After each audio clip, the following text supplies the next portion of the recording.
FC Barcelone a pris le dessus sur Oviedo 3-0, 3-0. Arsenal est tombé face à Man U 3-2, 3-2. C'était un week-end avec des matchs intéressants. J'en parle. Bonjour mes abonnés, j'espère que vous allez sportivement bien. Ici c'est Cass, je vous parle du football.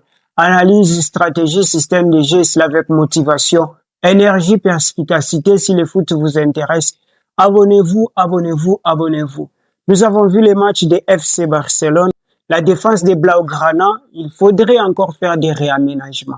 On ne cesserait jamais de le dire, même s'il y a des victoires, il y a des victoires, il y a des victoires. Cela en découle des 3 erreurs d'Oviedo qui a occasionné 3 binettes, 3 binettes. Nous avons vu le but magistral de Lamine Yamal, but de Rafinha. Barcelone est en train de monter, ils sont toujours en tête des classements. Mais les points deviennent encore très serrés avec le Real Madrid. Donc, si la défense de Barcelone devient très compacte, c'est possible qu'ils assurent la tête du championnat et qu'ils gagnent finalement la Liga. Dans la suite de l'actualité, Arsenal est tombé face à Man U.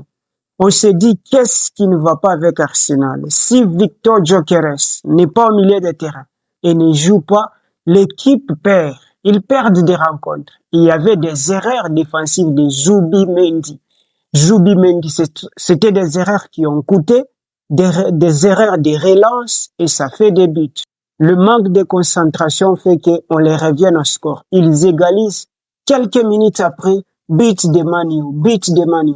Michael Carrick est en train de faire un travail exceptionnel. Sous la direction de Ruben Amorim, Man United avait les mêmes joueurs. D'accord? Tu vois ce qu'on appelle la magie du coaching.